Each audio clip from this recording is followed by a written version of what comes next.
साइना एक छोटी इंडोनेशियाई लड़की के पास एक खौफनाक राज था। उसकी मासूमियत के पीछे छुपा था एक ऐसा रहस्य जो किसी को भी भयभीत कर सकता था। वो देख सकती थी कि लोग कब मरेंगे। ये कोई साधारण दृष्टि नहीं थी, बल्कि एक अभिशाप था जो उसे हर समय डराता रहता था। ये कोई सुपर पावर नहीं था जो उसने मांगा था, न ही उसे ये चाहिए था। हर बार जब वो किसी की ओर देखती, उसे उनकी मौत की तारीख और समय दिखाई देता। तारीख, समय, ये सब लोगों के सर के ऊपर एक भयानक डिजिटल घड़ी की तरह टिमटिमाता रहता था, जैसे मौत की उलटी गिनती हो रही हो। ये दृश्य उसे हर समय परेशान करते रहते थे। शुरुआत में साइना ने इसे नजरअंदाज करने की कोशिश की। उसने अपनी आंखें बंद कर लीं, अपने कान ढक लिए, लेकिन ये दृश्य और आवाजें उसे चैन नहीं लेने देती थी। उसने खुद से कहा कि ये नंबर असली नहीं है, और जो भूतिया साए कुछ लोगों के पीछे पीछे घूमते दिखते हैं, वो बस उसके वहम है। लेकिन ये वहम नहीं थे, ये उसकी सच्चाई थी। लेकिन सच्चाई एक भयानक साया बनकर उसे हर जगह घेरे रहती थी, जिससे बचना नामुमकिन था। ये साए हर समय उसके साथ रहते थे, उसे डराते और उसे अकेला महसूस कराते थे। कभी चमकने वाली साइना की आंखें अब हमेशा उदास रहती थीं। उसकी आंखों में अब वो चमक नहीं थी जो कभी उसकी पहचान थी। उसके ज्ञान का बोझ बहुत भारी था, एक भयानक रहस्य जिसने उसे बाकी सभी से अलग थलग कर दिया था। वो अब अकेली थी अपने इस रहस्य के साथ, जो उसे हर समय डराता और परेशान करता था। लेकिन साइना ने हार नहीं मानी। उसने ठान लिया कि वो इस अभिशाप को एक वरदान में बदल देगी। उसने अपने डर का सामना करने का निर्णय लिया और अपने इस अनोखे दृष्टि का उपयोग लोगों की मदद करने के लिए करने का सोचा। उसने धीरे धीरे अपने डर पर काबू पाना शुरू किया। उसने उन लोगों की मदद करनी शुरू की जिनकी मौत की तारीख नज़दीक थी। उसने उन्हें उनके बचे हुए समय का महत्व समझाया और उन्हें अपने जीवन के आखिरी पलों को खुशी से जीने के लिए प्रेरित किया। साइना का जीवन अब पहले जैसा नहीं था। अब वो अकेली नहीं थी। उसने अपने इस अनोखे दृष्टि का उपयोग लोगों की भलाई के लिए किया, और इस तरह उसने अपने अभिशाप को एक वरदान में बदल दिया। इसकी शुरुआत एक चीख से हुई। साइना 8 साल की थी, पार्क में खेल रही थी। तभी उसने देखा एक आदमी के सिर के ऊपर एक चमकता हुआ टाइमर। वो मुस्कुरा रहा था, ऊपर चल रही मौत की उलटी गिनती से बेखबर। फिर वो हुआ। एक ट्रक ब्रेक की कर्कश आवाज के साथ उस आदमी से जा टकराया। उस आदमी के क्षत विक्षत शरीर की तस्वीर, टक्कर के समय 0 पर पहुंचता टाइमर, ये सब साइना के दिमाग में हमेशा के लिए अंकित हो गए। तभी से उसे भूत दिखाई देने लगे, मरने वालों के आसपास मंडराते हुए परछाई जैसे लोग। दुनिया जो कभी रंगीन और जीवंत थी, अब एक भयानक पूर्वाभास से भर गई थी। साइना अब बदल चुकी थी। उस भयानक घटना ने, जिसने उसके अनचाहे वरदान को जगाया था, उसे हमेशा के लिए बदल दिया था। जिंदगी मौत के साथ एक निरंतर नृत्य बन गई थी। साइना जहां भी देखती, उसे अपनी क्षमता की याद दिलाती हुई चीजें दिखाई देती। सड़क पार करती हुई बूढ़ी औरत, बहुत तेज बाइक चलाता हुआ जवान लड़का, सभी के पास टाइमर थे। कुछ के पास दिन थे तो कुछ के पास साल। लेकिन इसकी अनिवार्यता ने उसे डरा दिया था। नींद भी उसे चैन नहीं देती थी। बुरे सपने उसे सताते थे, उन लोगों के चेहरों से भरे हुए जिन्हें उसने मरते हुए देखा था। डर उसका निरंतर साथी बन गया था। उसके पेट में एक गांठ सी बंध गई थी जो कभी नहीं खुलती थी। साइना अपने ही मन की कैदी थी। उसका बचपन लोगों की मौत के बारे में जानने की उस भयानक ताकत ने छीन लिया था। सालों तक साइना ने अपना राज छुपाए रखा। ये राज इतना गहरा था कि उसने इसे किसी से भी साझा नहीं किया, यहाँ तक कि अपने परिवार से भी नहीं। हर दिन वह इस बोझ के साथ जीती रही, अपने दिल में एक अजीब सी बेचैनी के साथ। लेकिन ये बोझ अकेले उठाना बहुत मुश्किल हो गया था। हर रात वह इस सोच में डूबी रहती कि क्या उसे किसी को अपने राज के बारे में बताना चाहिए। उसकी नींद उचट जाती और वह बेचैन हो जाती। उसने अपने सबसे अच्छे दोस्त दिमास को अपने दिल की बात बताई। केवल वही था जो सच्चाई जानता था। दिमास ने उसे ध्यान से सुना। उसकी आंखों में चिंता और सहानुभूति थी। पहले तो उसने इस पर यकीन नहीं किया। उसे लगा कि साइना शायद किसी भ्रम में है। लेकिन साइना की गंभीरता और उसकी आंखों में सच्चाई ने दिमास को सोचने पर मजबूर कर दिया। लेकिन जब साइना ने एक छोटी सी दुर्घटना के बारे में सटीक भविष्यवाणी की, तो दिमास का अविश्वास धीरे धीरे कम होने लगा। उसने देखा कि साइना की भविष्यवाणी सच हो गई थी और यह उसे अंदर तक हिला गया।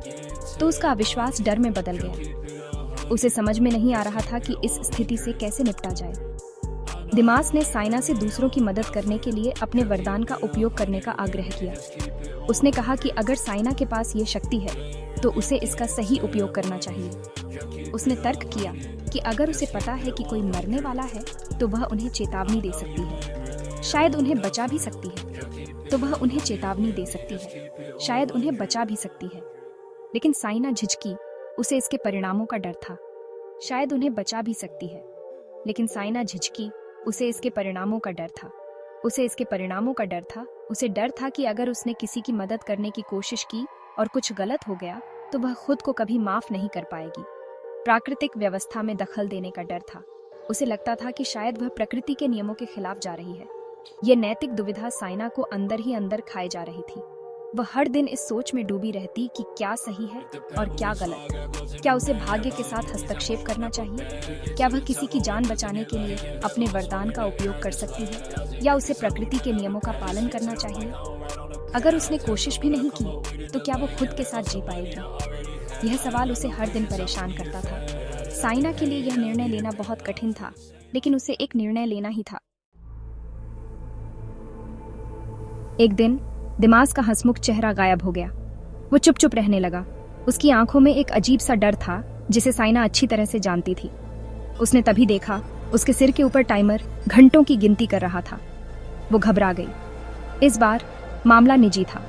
दिमास ने बताया कि उसके माता पिता एक ट्रिप पर जाने वाले हैं, एक ऐसी ट्रिप जिसने अब उसे डर से भर दिया था।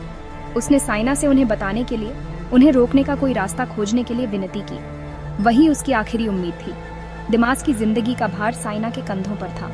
उसे चुनाव करना था, चुप रहना और अपने सबसे अच्छे दोस्त को खोने का जोखिम उठाना, या बोलना और अज्ञात परिणामों का सामना करना। अपने डर और अपने दोस्त के प्रति वफादारी के बीच फंसी साइना अपने आप में सिमट गई। वह जानती थी कि उसे एक निर्णय लेना होगा, लेकिन हर विकल्प उसे एक गहरे अंधेरे में धकेल रहा था।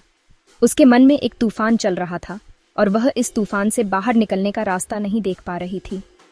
उसके दिल की धड़कनें तेज हो रही थीं और हर धड़कन के साथ उसका डर और बढ़ता जा रहा था। भाग्य के साथ हस्तक्षेप करने के ख्याल ने उसे डर से भर दिया, लेकिन दिमाग को खोने का विचार असहनीय था। वह अपने दोस्त के बिना जीवन की कल्पना भी नहीं कर सकती थी। दिमाग ने हमेशा उसके साथ खड़े होकर उसे सहारा दिया था, और अब जब दिमाग को उसकी सबसे ज्यादा जरूरत थी तो वह कैसे पीछे हट सकती थी? लेकिन क्या वह वास्तव में अपने डर का सामना कर पाएगी? घड़ी की टिक टिक चल रही थी। हर सेकंड उसके पास बचे सीमित समय की याद दिलाता था।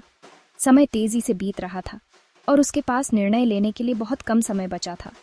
हर टिक टिक उसे और भी बेचैन कर रही थी और वह महसूस कर रही थी कि समय उसके हाथ से फिसलता जा रहा है। क्या वह सही निर्णय ले पाएगी? नींद उससे दूर भाग रही थी क्योंकि वह इस असंभव फैसले से जूझ रही थी। उसकी आंखों में नींद का नामो निशान नहीं था और वह पूरी रात जागती रही, अपने विचारों में उलझी हुई। वह बार बार अपने आप से सवाल कर रही थी, क्या मैं सही कर रही हूँ? क्या मैं अपने दोस्त को बचा पाऊंगी? लेकिन उसके पास इन सवालों का कोई जवाब नहीं था। उस हादसे के दृश्य जिसने उसकी मासूमियत छीन ली थी, दिमाग का दुखी चेहरा उसके दिमाग में बार बार आ रहे थे। वह हादसा जिसने उसकी जिंदगी को हमेशा के लिए बदल दिया था, उसकी यादों में ताज़ा था। वह दृश्य उसकी आंखों के सामने बार बार घूम रहा था और वह उस दर्द को फिर से महसूस कर रही थी। दिमाग का चेहरा, उसकी आंखों में दर्द और निराशा उसे चैन से बैठने नहीं दे रहा था। वह एक बुरे सपने में फंस गई थी, अपने वरदान की भयानक सच्चाई से बचने में असमर्थ। हर रात वह उसी बुरे सपने में फंस जाती और हर सुबह वह और भी थकी हुई और कमजोर महसूस करती। वह अपने वरदान को एक श्राप मानने लगी थी और उसे समझ नहीं आ रहा था कि वह इस श्राप से कैसे छुटकारा पाए। जानने का बोझ, अनदेखे को देखने का बोझ उसे कुचलने के लिए तैयार था। वह अपने आप को आईने में देखती और उसे लगता कि वह अपने आप को पहचान नहीं पा रही है। वह वही साइना नहीं थी जो वह पहले हुआ करती थी। वह अपने आप से पूछती, क्या मैं इस बोझ को उठा पाऊंगी? क्या मैं इस सच्चाई का सामना कर पाऊंगी? लेकिन उसके पास इन सवालों का कोई जवाब नहीं था। फिर भी डर के भीतर कहीं दृढ़ संकल्प की एक चिंगारी भड़क उठी। वह जानती थी कि उसे हार नहीं माननी चाहिए। उसके अंदर कहीं न कहीं एक उम्मीद की किरण थी जो उसे आगे बढ़ने के लिए प्रेरित कर रही थी। वह जानती थी कि उसे अपने डर का सामना करना होगा और अपने दोस्त को बचाने के लिए कुछ भी करना होगा। वह चुप नहीं रह सकती थी और न ही किसी और की जिंदगी को खत्म होते हुए देख सकती थी। उसने अपने आप से वादा किया कि वह अपने डर का सामना करेगी और अपने दोस्त को बचाने के लिए हर संभव प्रयास करेगी। वह जानती थी कि यह आसान नहीं होगा, लेकिन उसने ठान लिया था कि वह हार नहीं मानेगी। साइना ने अपने अंदर की ताकत को पहचाना और उसने अपने डर को अपने ऊपर हावी नहीं होने दिया। वह अपने दोस्त के लिए और अपने आप के लिए इस संघर्ष को जीतने के लिए तैयार थी।